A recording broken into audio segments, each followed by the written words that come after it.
Hola a todos, bienvenidos a otro episodio de nuestro podcast. Hoy tengo una invitada súper especial, se llama Caterine Moncada. Ella es instructora de mindfulness para adultos y para niños, es coach infanto-juvenil y asesora en crianza. Hola Cate, ¿cómo estás? Bienvenida. Hola, Vero, muy bien, muchas gracias por la invitación. No, muchas gracias a vos por acompañarnos. Primero que todo, empecemos definiendo eso del mindfulness, porque muchas personas no saben pues como de qué se trata. Contarles un poquito de qué es. Listo, súper. Mindfulness no tiene una traducción específica, sin embargo sí se reconoce como atención plena o conciencia plena Ujú. y nos habla de la capacidad que tienen todos los seres humanos de estar conscientes, de estar en el momento presente, de estar atentos un poco a sus pensamientos, a las necesidades o sensaciones corporales, a las emociones que están sintiendo. Es aprender a estar presentes en el presente. Bueno, ¿y por qué llegaste a esto? O sea, ¿por qué decidiste volverte instructora de mindfulness? Es una larga historia, se nos puede alargar el No podcast, importa, pero cuéntanos. digamos que empezó más por una necesidad propia. Ujú, Yo nunca he tenido un diagnóstico específico de un déficit de atención y de hiperactividad, sin embargo creo que lo tengo, ¿cierto? ujú. Y por necesidad propia empecé a sentir en cierto momento de mi vida y en una etapa laboral un poco compleja o de mucha carga, empecé a sentirme muy enferma, muchos dolores articulares, Mm. un poco de ansiedad, una fatiga, estrés y empecé a buscar pues como herramientas para mí, para sentirme Ujú, mejor yo. En esa época yo ya trabajaba mucho en el desarrollo de competencias blandas a nivel empresarial, ujú. trabajaba entrenando líderes empresariales o acompañando Definirnos líderes. qué es eso de competencias blandas para la gente que no Bueno, entienda. competencias blandas son Ujú, las que tienen más que ver con el ser, digamos que la parte dura es como lo que tiene que ver con las habilidades como ujú. tal, pero las competencias blandas son más del ser, de relacionamiento, por ejemplo, inteligencia emocional, por ejemplo, sí, está inteligencia emocional, está la creatividad, está la capacidad de liderazgo, está la capacidad de comunicarnos de manera asertiva y de manera afectiva. Ujú, Y pues son competencias que necesita todo profesional, ¿cierto? Yo trabajaba en ese desarrollo de competencias a nivel mm. empresarial, pero me empezó a inquietar un poco el tema como bueno, todas las empresas están necesitando esto, pero esto debería estar un poco trabajado más desde la primera infancia, más desde casa. Desde el colegio también, que Sí, nunca nos sí. enseñan como esas Exacto. cosas. Digamos que apenas hoy se está empezando a hablar del tema Ujú, emocional, del manejo emocional en los colegios, que me parece súper positivo, pero todavía hay mucho por trabajar y mucho por ujú. fortalecer ahí. Entonces, trabajaba con la parte empresarial, empecé a ver estas necesidades en el desarrollo de competencias blandas, mi inquietud empezó a ser, ¿por qué no trabajar esto desde primera infancia? Y a nivel personal, pues también estaba necesitando, digamos, esas Ujú, herramientas para mí. Entonces me fui a estudiar, pues hice un curso en mindfulness para la reducción del estrés. El tema ujú. me gustó, luego me fui para España y me certifiqué como instructora. Y digamos, era cuando volví, empecé a unificar como a unir todos los conocimientos y hacer una mezcla de recursos para crear cursos, para acompañar. Ahí fue que seguí acompañando adultos y empresas en el tema de reducción Ujú. del estrés, que a nivel laboral también, sobre todo con la pandemia, se vino un tema fuerte de estrés, un tema de ansiedad. Bajones, digamos, como en el Claro. rendimiento y en la productividad. Y parte de eso también es el aprender a manejar las emociones y aprender a Ujú, manejar esos picos de trabajo, esos episodios de estrés. Entonces lo manejaba por el lado de las empresas ujú. y de los adultos, pero lo empecé a hacer con niños y creé una empresa que se llama Grandes Mentes. Y con Grandes Mentes pues está el acompañamiento a niños y a los papás, obviamente, que también necesitan un poco estar presentes. Bueno, ¿y cómo repercutió en vos empezar a practicar eso? Porque lo hiciste por la necesidad de quiero sentirme mejor y me cuentas pues que tenías esos dolores articulares y esos síntomas de fatiga y todo. Entonces, ¿qué empezaste a sentir cuando empezaste a implementar esa práctica? Yo creo que lo más importante aquí es que seamos conscientes de que esto es una práctica continua, o sea, más que un curso que haces o más que algo que haces en un momento específico, se vuelve un estilo de vida.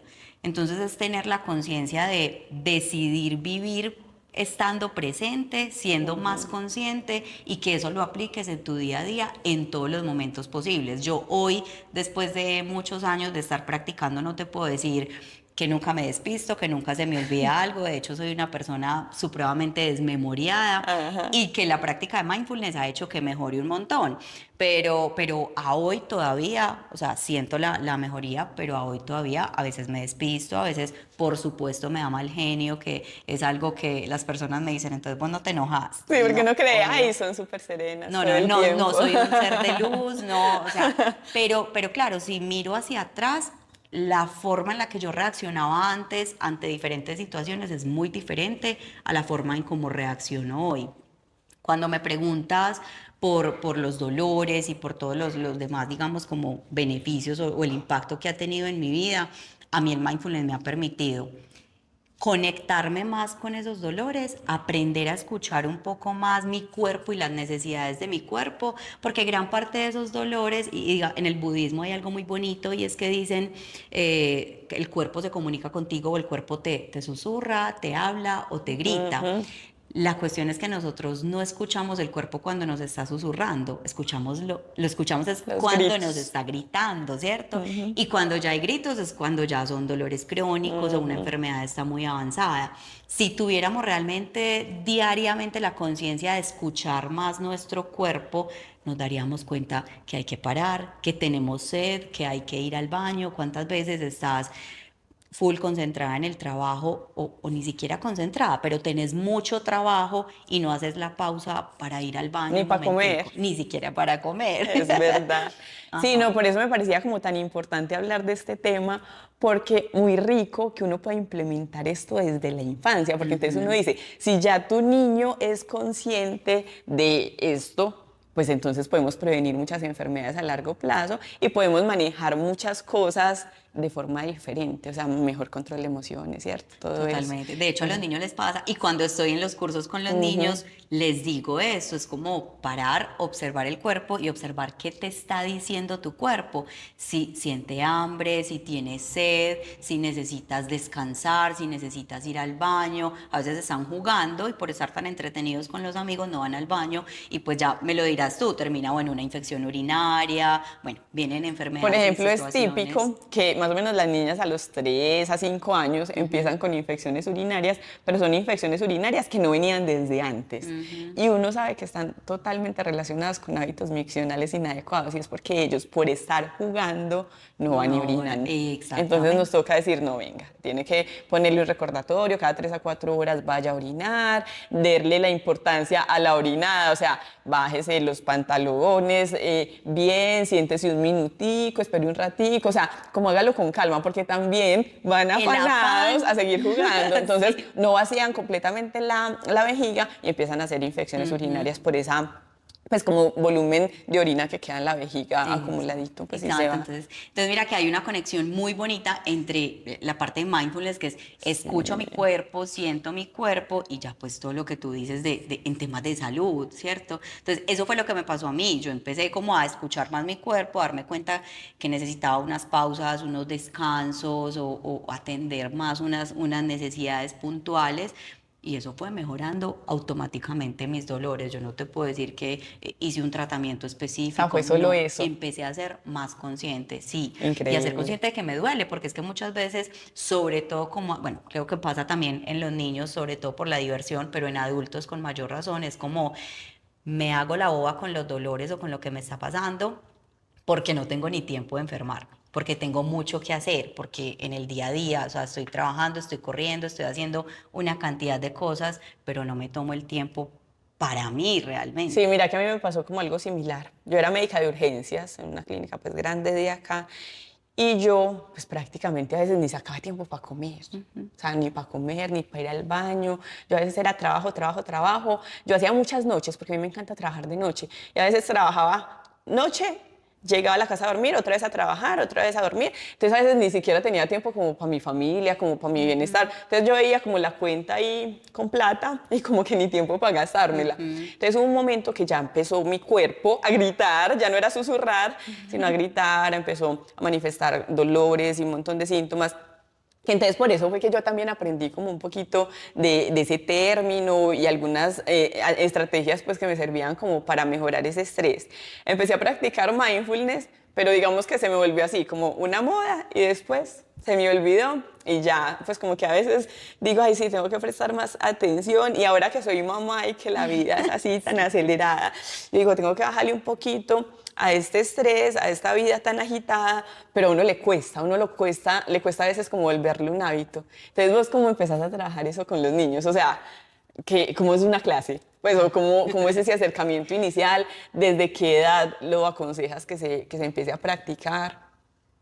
Bueno, primero pues lo que estás diciendo, o sea, tienes toda la razón y las mamás me lo preguntan mucho porque es como, ¿cómo hago para estar presente en medio de todo lo que tengo que hacer? O En medio sea, del caos. tengo 3 hijos, tengo perros, tengo un trabajo, tengo un esposo, ¿cómo hago en medio del caos?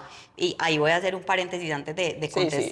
de contestarte lo otro y es muy importante que la práctica no se te vuelva como un sufrimiento más, como un motivo de estrés más, y que se tenga presente que el mindfulness se puede hacer de manera formal e informal. Entonces, cuando hablamos de una práctica formal, son esos momentos donde tú te sientas, puede ser con ojos cerrados y estás unos minutos, 10, 15, 20 minutos, según el tiempo con el que cuentes, que tampoco es que tengan que ser una cantidad de minutos específica, que estés como centrada en ti, emociones, sensaciones, pensamientos, ser consciente de lo que estás pensando. Pero hay otros momentos, bueno, hay otras prácticas formales también como el escaneo corporal, que ese también sirve mucho para detectar en el cuerpo qué estás sintiendo. Pero también está la práctica informal, que es en tu día a día. Es que tú para todo lo que estás haciendo tienes que estar presente. Y ahí entro también a contarte cómo lo manejo con los niños. Pues en mi primera clase con ellos es como un poco indagar qué es para ellos la atención y en qué momentos ellos creen que tienen que estar atentos. Entonces, para tu juego favorito, para jugar fútbol, para ver una película, para estudiar, que es lo primero con lo que lo Claro. relacionan, pero es que no es netamente un tema académico, porque las mamás muchas veces me buscan porque necesitan mejorar la atención en los niños para mejorar el rendimiento académico. Pero cuando me reúno con los niños por primera vez, a los niños les gusta ver películas, les gusta el fútbol, les gusta un juego específico y para cualquier juego que practiquen o les gusta bailar a las niñas, en fin, para cualquier cosa que practiquen necesitan estar atentos. Para cualquier instrucción que les den Claro. necesitan estar atentos. Si vuelvo al fútbol, que es lo primero que me mencionan casi siempre los niños, es para jugar fútbol, independiente de la posición en la que estés, tienes que estar totalmente atento de tus En movimientos, la de los posición de los movimientos de los otros. demás, de dónde está el balón y con base en eso pues puedes actuar y llegar pues como al objetivo o al resultado que quieres. Entonces eso es como lo primero para empezar con ellos, que se comprenda qué es la atención, que no está relacionado simplemente con un tema académico, que lo necesitas para todo, hasta para el juego, y a partir de ahí empezar a hacer ciertas prácticas muy corticas de respiración, de reconocimiento de sensaciones en el cuerpo cuando se enfrentan a diferentes situaciones y primero como con necesidades básicas. Entonces, como lo que te contaba ahorita, el cuerpo te susurra, te habla o te grita, Ajá. la pregunta para los niños es ¿cómo te avisa tu cuerpo cuando estás cansado? Ujú. O cómo te avisa tu cuerpo cuando ya tienes hambre, y es llevarlos a que ellos mismos logren reconocer, ah, claro, bostezo, me pican los ojos, o cuando tengo hambre ya me empiezan a dar sonidos, me suena por allá el estómago, o me duele, o me empieza a dar como un poquito de mal genio, ¿sí? Es como llevarlos a que ellos mismos puedan empezar a reconocer todas esas sensaciones corporales. Y asimismo, pues pensamientos, preocupaciones, emociones que no saben reconocer y que mucho menos saben cómo gestionar, porque Claro. nos falta mucha educación en temas de gestión emocional. No, porque antes lo que le dicen a los niños es, no, no, no llores, no pasó nada, o sea, siempre minimizan como eso que puedan sentir muchas veces. Qué pecado. Totalmente. Ya cuando estoy, y eso es parte como del acompañamiento que hago con los papás, es justamente eso, el ser muy conscientes de las expresiones con los niños, sobre todo en temas emocionales. Es que llorando no te ves bonita, es que los niños no lloran, levántate que no pasó nada, es que si te enojas, así no te quiero, ¿cierto? Todo ese tipo de cosas que obviamente desde el amor los papás lo hacen y lo hacen porque también vienen acostumbrados a una crianza tradicional en donde eran supremamente, digamos, como coartadas las emociones, no había como una libre expresión emocional, sino parece que no pasó nada y seguimos. Entonces las emociones terminan siendo pues como un poco invalidadas. Y sobre todo esas de rabia. Entonces, por ejemplo, cuando las pataletas, ¿qué les recomiendas con respecto a eso? Pues es que las pataletas son normales, Exacto. totalmente normales. Tú como adulto también, también haces Obvio. pataletas. O sea, ¿cuáles son las pataletas que haces tú cuando algo no te gusta? Sí, Cuando te ay, enojas. se enoja, no va, no habla, se enoja y se va por Ajá, allá lejos. Sí, obviamente, uno exacto. también hace Entonces, sus por shows. motivos diferentes o con reacciones diferentes, pero todos hacemos pataleta, todos necesitamos herramientas para gestionar esa pataleta. Entonces, en primer lugar, los papás pues deben ser conscientes a ver, los Que es adultos normal. son ellos, estamos acompañando a un niño que apenas, que si nosotros como adultos hacemos la pataleta, el niño apenas está empezando a descubrir cómo expresa lo que le está pasando, cómo pide lo que necesita y cómo se llama esto. Pero si a mí Exacto. simplemente me dicen, quédese calladito, así no te quiero, así no te ves linda, los niños no lloran, en fin, pues No, o entonces yo lo que peor, el aprendo, maltrato, ¿cierto? o el maltrato. Entonces yo lo que aprendo es, me tengo que guardar mis emociones y luego en mi etapa adulta, pues un adulto que es incapaz de poner límites, incapaz de expresar lo que siente o lo que necesita, no es capaz de pedir, o un adulto que se queda callado y deja pasar todas las situaciones, pues porque es mejor no generar problemas o que no me vean como inadecuada o inadecuado. Es muy difícil, ¿cierto? Sí, completamente. Bueno, y a partir entonces de qué edad, pues recomiendas empezar el trabajo con los niños, porque entonces ya es claro que obviamente desde antes la idea sería trabajar con los papás, ¿cierto? Sí. Sí, muchas veces me buscan papás con niños muy pequeños y ahí la recomendación es que sean los papás quienes empiecen a practicarlo, pues porque finalmente los papás son los que transmiten en una primera etapa todas esas emociones, todas esas preocupaciones, eso lo percibe y lo reciben los niños directamente y desde ahí empiezan, digamos, esos miedos o esas limitaciones o creencias Y limitantes. padres ansiosos, hijos ansiosos, que Padres también es ansiosos, muy hijos común. ansiosos, supremamente común. Entonces llega una mamá que me dice telefónicamente, ay no, es que estoy desesperada, yo necesito que vos veas a mi hija ya, es que ella es súper acelerada y no puedo pararla y entonces es como que ella, así, entonces, mamá, o sea, te estás escuchando. Entonces, Exacto. quien primero necesita trabajar en el tema de ansiedad es la mamá, porque pues es lo que le está El transmitiendo ejemplo. todo el tiempo a sus hijos, entonces hay que ser muy conscientes de eso. Entonces, cuando están muy chiquis todavía, chiquis estoy diciendo pues de los 0 a los 4 años aproximadamente, la recomendación es que quien empiece a practicarlo sean los papás y empiecen a tener las herramientas para irles transmitiendo a los niños pues todo esto de estar presentes.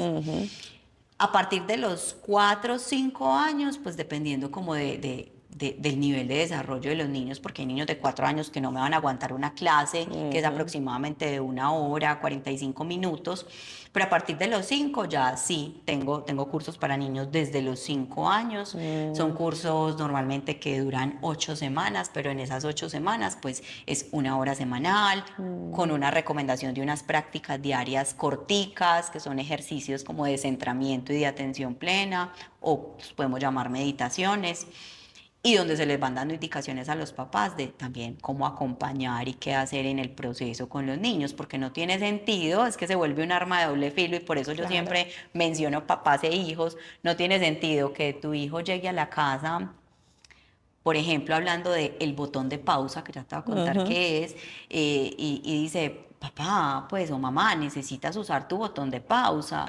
Y papá y mamá, No saben ni de qué le están ni idea qué hablando. es eso. Entonces, cuando quieres que tu hijo aprenda a regular tus emociones y aprenda a estar más atento y aprenda a tranquilizarse en los momentos en que lo necesita, eso va a implicar que tú como papá o como mamá también te comprometas con lo mismo, porque lo que sucede es que le das las herramientas o tienen ellos las herramientas y se devuelven en contra tuya. Claro. Porque son ellos los que te hacen ver a ti que no estás presente, que estás pegada todo el tiempo del celular, que estás trabajando en exceso y no Pero estás está descansando. bueno, porque se vuelven Sí, también como tu instructor en ese sí, sentido, pues sí. porque una vez es lo que yo te decía con mi experiencia personal, como que a uno se le olvida y ya lo deja de practicar, y la idea es que Exacto. se convierta en un estilo de En vida. un estilo de vida. Ujú. Eso es. No, pues es Entonces, que los niños son los principales maestros. A mí me claro, y el encanta. problema es, pues la ventaja, perdón, es que como ya lo llevan introyectado en su crianza, pues se les hace mucho más fácil. Exacto. Muy Exacto. bacano. Bueno, Desde explícanos entonces niños. ahora lo del botón de pausa que lo ibas a Ok. decir. El botón de pausa. Entonces, en una de las sesiones del curso de mindfulness con niños y con no tan niños, porque es que lo he llevado a otros escenarios con más grandecitos y funciona igual, y es un botón imaginario, puedes ponerlo en cualquier parte de tu cuerpo y ese botón va a ser el recordatorio de que tú puedes parar en el momento en que lo necesites. Entonces los niños son felices dibujando su botón o cómo va a ser mi botón y lo ubican en cualquier parte del cuerpo que puedan, digamos, oprimir estando en cualquier lugar sin ningún problema, que puedan ponerse los deditos en la frente o a veces lo ponen en la mano o a veces lo ponen en el corazón o en el pecho o en el ombligo, ¿sí? Y es como simplemente el recordatorio, pero mira que va unido a las sensaciones Claro. físicas, que es un recordatorio de yo puedo parar, yo paro. Yo oprimo mi botón de pausa cuando necesito, cuando ya he comido demasiado, cuando ya he jugado demasiado, cuando mamá y papá me están llamando y yo como que no les quiero hacer caso porque estoy haciendo otra cosa muy entretenida, cuando ya es suficiente de algo. O sea, la reflexión del botón de pausa es usarlo cuando tú ya reconoces que algo es suficiente, pero sientes que no puedes parar. Entonces el botón te va a ayudar a parar, a recordar que tú puedes hacerlo, que tú tienes el control de tu cuerpo y que puedes dejarlo para después, dejar hasta ahí e ir a hacer otra cosa Muy o ir bacano, simplemente a sí. descansar y no hacer nada, porque el tema de no hacer nada es algo que está subvalorado. Total. Aquí, sobre todo en nuestra cultura, la productividad o la falsa productividad, siempre tenemos que estar haciendo algo y se olvida un poco esa importancia de no hacer nada. Yo Sí. le digo el verbo nadear. No, y por ejemplo, yo aprendí a consta del dolor que tenía que tomar ese descanso. O sea, lo que te digo, a mí me enseñó fue la enfermedad a que tenía que volver a los hábitos. Entonces, claro, uno como médico y no aplicaba un montón de cosas que predicaba. Entonces yo dije, no. Hubo un tiempo que me tocó parar, o sea, de cama, como quien dice, hoy me siento mal, tengo que escuchar mi cuerpo, tengo que quedarme durmiendo, descansando, desconectada de todo. Y así aprendí también como un poquito a valorar todo esto Total. que vos decís. Lastimosamente, pues a veces se hace, es cuando ya tocas fondo, aparece una enfermedad o pues como una alerta súper grave. Entonces la importancia es como reconocer esto para empezarlo a hacer de manera preventiva y Exacto. no de manera correctiva. Y les pasa a los profesionales y les pasa a las mamás, pues que muchas veces o son solo mamás o son profesionales o son también amas de casa, o sea, son un montón de roles. Y yo lo que les digo mucho es que esto no te genere como un estrés más, pero sí trata de llevarlo a tu vida cotidiana. Es que tú puedes estar presente mientras estás lactando. O sea, qué momento más bonito que ese que, bueno, bonito con sus altibajos y con Sí, sus sí, cosas, claro. porque es algo que hacia afuera se proyecta como un momento muy lindo, pero no para todas las mujeres es igual de Que lindo, eso es ¿cierto? difícil lograrla. Es difícil lograrla, pero qué momento más presente que ese y todos los otros que hay durante el día. Entonces tú puedes estar presente mientras lactas y darte cuenta qué sientes tú, darte cuenta cómo está tu bebé, darte cuenta mientras tanto que estás escuchando, conectar con la respiración tuya y la de tu bebé. O sea, tienes miles de oportunidades para estar presente mientras estás en el caos y en todas tus labores. Puedes estar presente mientras lavas los platos, mientras preparas la comida. O sea, sentir, si lavas los platos, sentir el agua, sentir el aroma, la temperatura, sentir el jabón. todo lo que estás haciendo es vivirlo momento a momento. Lo que pasa es que normalmente estamos aquí, pero con la mente 2 días allá. ¿Qué Total. voy a preparar ahora? ¿Qué me falta por hacer? ¿Qué me falta por empacar? Y nos perdemos como del No, momento y a veces a presente. uno le pasa que uno es como, ay Dios, yo ya hice esto, o sea, porque ni siquiera tenemos la conciencia de lo que estamos haciendo, que no nos acordamos si ya lo hicimos, o sea, No lo nos hacemos en cuenta. modo automático, o Piloto como que uno automático. va manejando el carro y dice, yo en qué momento llegué a la casa, pues me metí por cuál vía, porque no estamos presentes Estamos casi siempre en piloto automático. Y demasiado digamos que tiempo. ese piloto automático pues funciona muy bien o nos ayuda para ciertas labores, para poder como automatizar un poquito ciertas labores del día a día, pero estar así casi que el 100% del día, o sea, no estás. No estás, te Exacto. estás perdiendo de todo. Entonces llegaste a tu casa y no supiste cómo, saliste de la casa y no supiste si cerraste la puerta, si apagaste el fogón, si dejaste esto Exacto. prendido o apagado. Entonces esa es la muestra como de la inconsciencia que tenemos casi que durante todo el día. Y una palabra que dicen mucho las mamás, pues o una frase, es como, se me creció mi hijo y no sé en qué momento. Ajá, Entonces uno dice como, qué bueno que puedas disfrutar cada momento, pues a plenitud, sería muy exacto. chévere. Bueno, entonces así como yo sé que ya has hablado mucho de esto, pero entonces, ¿qué beneficios puntuales le des vos a esta práctica? Bueno, mindfulness sí tiene muchísimos beneficios. Si hablamos específicamente de los niños, podemos hablar de la mejoría en la atención, en los momentos de concentración o atención sostenida. Podemos hablar de un mejor descanso.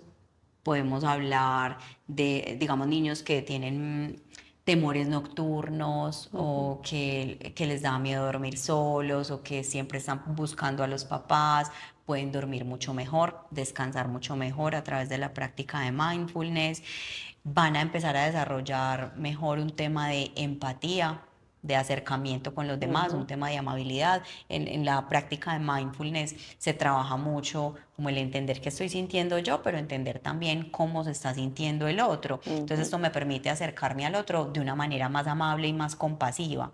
Entonces obviamente si vamos a un tema educativo, esto disminuye un montón todas las situaciones de bullying y demás. Total. Entonces desarrolla la amabilidad, desarrolla la capacidad de concentración, un mejor descanso y un mejor dormir, una mejor conexión con el cuerpo, lo que te mencionaba ahora, mejora la regulación emocional, la identificación de emociones y la capacidad para regularlas. Eh, y el estar más atento, pues también va a favorecer los momentos de creatividad. Cuando los niños se bloquean en el colegio, como esto no lo entiendo, no sé qué hacer, no se me ocurre. Cuando estás más presente, disminuyes esa, bueno, que es otro de los beneficios, disminuir estrés, ansiedad y prevenir síntomas de depresión. Y cuando bajas todo esto, pues va a aumentar tu capacidad creativa. O sea, que lo ideal, pues vos se lo aconsejarías como a todos los padres. Sí, Sería bueno que todos los a todos niños, los padres y a todos los niños. ajá, Digamos que en la única situación en donde no es como muy recomendable practicar mindfulness con los niños son momentos específicos como de duelo, que donde el conectar como con ese presente puede ser demasiado doloroso para ellos. Mindfulness no es una terapia, pero termina siendo terapéutico, ¿cierto? Sin embargo, en momentos de duelo puede ser muy fuerte esa conexión con el presente, entonces ahí no la recomiendo, sino más bien tener un acompañamiento terapéutico adecuado. Pero de resto, a pesar de que la mayoría de papás y de niños que vienen a trabajar mindfulness conmigo son niños con alguna situación de déficit de atención, de hiperactividad, de ansiedad, se recomienda para todos, porque finalmente son herramientas para la vida. claro, ¿Sí? no, es que es Aprender a fundamental. reconocer tus emociones te va a servir en todos los momentos de tu vida, en cualquier contexto personal y laboral. Aprender a sentir el cuerpo va a prevenir enfermedades, entonces es un tema de salud, o sea, es salud física y salud mental y salud emocional. Entonces yo realmente sí lo recomiendo para ¿Y todos. tenés así algún caso específico que te haya marcado, que vos decís, en la práctica de mindfulness, en este caso particular, cambió todo? Realmente no tengo uno así en particular como que haya sido el cambio del cielo a la tierra. En términos generales, todos presentan muy buenos resultados.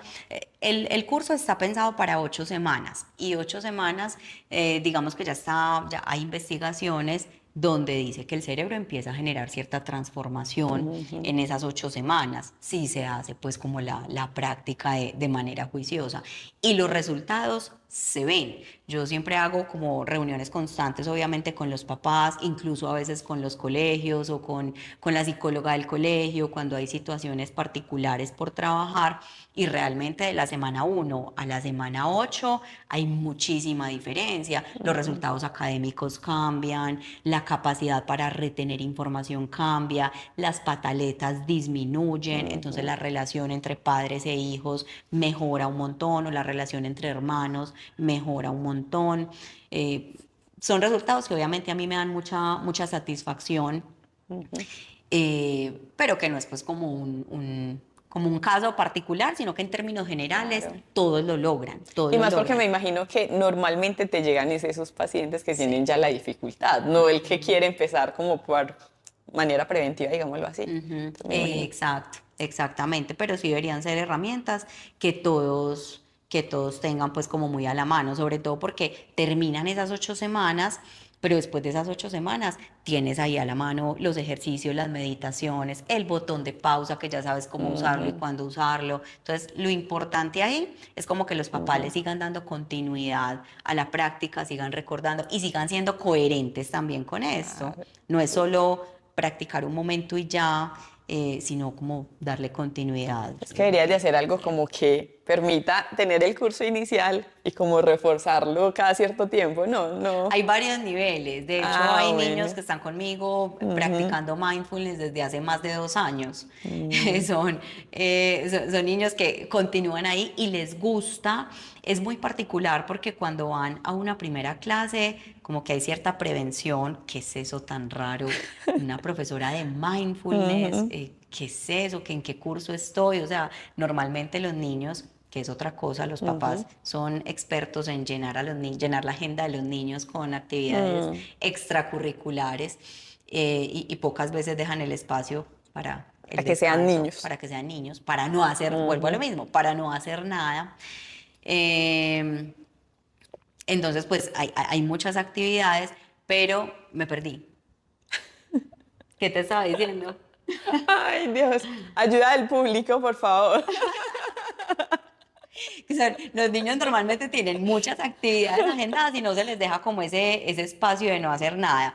Pero iba aquí a que normalmente después de este curso quedas con las herramientas para que tú puedas Ah, sí, sí, ya. darle Que porque no continuidad. se hacía el Y ciclo.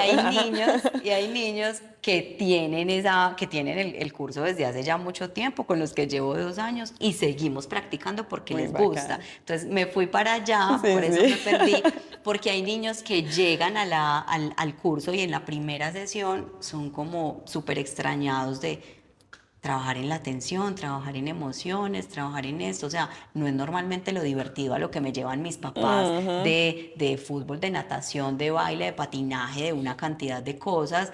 Que si bien todas son muy, muy importantes, o sea, tanto el movimiento físico Claro. como desarrollar otras habilidades, hay que dejar como cierto espacio también para ese tema de introspección y para ese desarrollo de habilidades blandas, de esas capacidades emocionales que me van a servir para toda la vida. Entonces, los niños llegan en una primera clase, se sienten muy extraños, pero cuando conectan con el tema, entienden la importancia y empiezan a practicarlo, notan el cambio, notan como los beneficios y se sienten también que son ellos mismos los que siguen pidiendo clase. Claro. Entonces, podemos haber terminado el curso y después me llaman las mamás como no, por aquí Pidiéndome están pidiéndome volver. más, por aquí quieren volver, por aquí quieren continuar, pero es precisamente, o sea, ni siquiera, no es por mí, no es por las actividades que hacemos, es porque se siente tan bien estar en contacto con ellos mismos, entender sus emociones, tener las herramientas para estar en calma, que quieren seguirlo haciendo. Muy rico. Y de pronto te ha tocado, por ejemplo, niños con trastorno del espectro autista, cositas así. Pues de pronto crees que hay alguna dificultad como para de pronto enseñárselo a ese tipo de niños.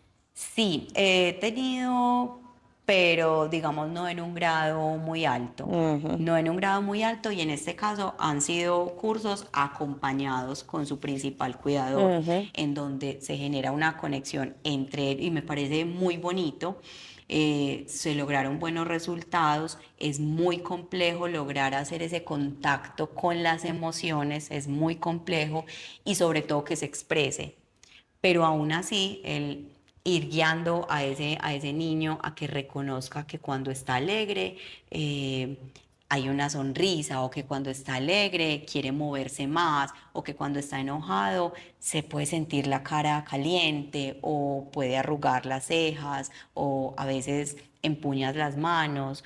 Es como irle mostrando cómo identificar esas emociones. Sí es un poco más complejo, pero también es muy bonito, y en este caso en que lo hice acompañado con la mamá, también hay una conexión muy linda entre mamá e hijo, y el aprender a reconocer en ambos cuando nos estamos sintiendo de cierta manera, porque mejora la comunicación entre ellos. Sí, muy bonito. Son herramientas pues para mamás también que a veces se sienten tan abrumadas con este tipo de trastornos. Kate, no sé, algo más que quieras adicionar, que quieras que sepa la audiencia, que de Nada, pronto pues no hayamos tocado. importante. Bueno, yo quisiera saber también como el por qué a ti te llamó la atención hablar del tema de mindfulness en tu tema de pediatría. Por lo que te dije, digamos que principalmente porque a mí me parece que era muy importante practicarlo cuando viví todo mi proceso de enfermedad, y digamos que reflexionando yo dije, qué bueno que uno pueda adquirir estos hábitos desde pequeño, ¿cierto? Y obviamente yo en la consulta veo muchos niños con déficit de atención e hiperactividad, con ansiedad, con depresión, pero lo que vos decís, uno ve al niño que está tratando de manejar pues con algunas pautas, a veces no farmacológicas, pero que los papás están ahí súper estresados, entonces uno también dice, si no manejamos esto desde la familia también va a ser muy difícil. Entonces me parece una estrategia que es demasiado útil para todo. O sea, como una medida preventiva, es que adquirir hábitos saludables desde la infancia es crucial. Y por eso mi lema es, la prevención es la mejor medicina, porque es que realmente qué bueno que uno pueda cambiar como el futuro desde la infancia. Entonces, Desde por la eso fue que infancia. me gustó como tanto. Yo dije, no, me encantaría hablar de Me este tema. acordaste de algo que escuché hace poco, y es como ese yo que quieres ser en el futuro, lo construyes es en cada decisión, pero del presente. Entonces, lo que yo decido hacer hoy, cómo decido reaccionar hoy frente a una situación, qué decido comer hoy, o sea, y a lo que tú haces preventivo. Total. Todo es preventivo. Pues a mí, bueno, quería contarte también que en el tema de la consulta y para, digamos, profesionales de la salud y sobre todo, pues para todos, pero pues en tu caso quienes trabajan con niños, también es muy útil tener las herramientas de mindfulness para aplicar en consulta, ¿sí? Justamente para manejar como el estrés del momento, a veces los nervios del niño o la ansiedad o el estrés de los padres. Entonces, tener herramientas para aplicar en consulta, ejercicios de respiración o momentos de centramiento en donde utilicemos los 5 sentidos. Entonces, ahorita lo ponías como ejemplo, pero es como el qué veo en este momento, qué estoy escuchando en este momento, qué siento, cómo está el lugar en donde estoy sentada, cómo está la temperatura. Utilizar mucho los sentidos para centrarnos en el presente, o hacer ejercicios de respiración cuando haya que llevarlos como a calmarnos un poquito antes de una consulta, que Es digamos a verdad. veces también es una consulta tras otra, entonces te sirve a ti como profesional porque tú también estás un paciente tras otro y no tuviste tiempo de ir al baño entre un paciente y otro, de comerte algo entre un paciente y otro, o te cargaste, digamos, un poco emocionalmente con la situación del paciente anterior y su familia, y luego estás aquí en esta, pero muchas veces estás en esta consulta, pero te quedaste con tu mente en la En la anterior, otra. ¿sí? Es verdad. Entonces, el permitirte tú también como profesional y llevarlo a la familia es fundamental, porque yo me conecto con el presente, suelto lo que acaba de pasar, porque ya pasó esta consulta, ya no estoy ahí. Si me quedo allá mentalmente, no te voy a poner atención a ti, que eres Exacto. mi actual consultante. Entonces me centro yo, ayudo a centrar a la familia que está conmigo, a mi otro paciente, y puedo estar ahí mucho más presente. No, es maravilloso, me encanta todo esto. Kate, bueno, compártenos tus redes sociales, cómo la gente te puede contactar, cómo apareces en Bueno, Instagram. soy un poco desjuiciada con redes sociales justamente porque a veces procuro como soltar el celular y estar más Claro, presente, pero obviamente me encuentran en Grandes Mentes Med. Eh, Ahí hay un poco de lo que hago con los niños y principalmente lo que hago con los niños está ahí. Ya aparte está pues como lo otro que es de adultos y la parte empresarial y de crianza, pero ahí en Grandes Mentes Med está casi que todo lo de niños. Ah, súper. Kate, muchas gracias por acompañarnos acá. Muchas gracias a todos por vernos en este nuevo capítulo y espero que nos sigan acompañando más adelante. Chao. Chao, gracias. Es que me dices que batería baja y yo. Los dos, este es el... Sí. ¿Cuánto tiempo Cuando me puso iba? batería baja y me dijo, no, ¿cómo así? Yo voy a mostrar los minutos de Jonathan. Los minutos ya pues, se alarga porque creo que le pongo batería baja. Y yo, ya ahí sí necesitaba yo la respiración. ¿Y cuánto? Yo no vi cuánto No, iba. 40 minutos. No, 40 está bien, también. sí. Ay, A mí me pareció muy chévere, es que es algo muy bonito. Me encanta.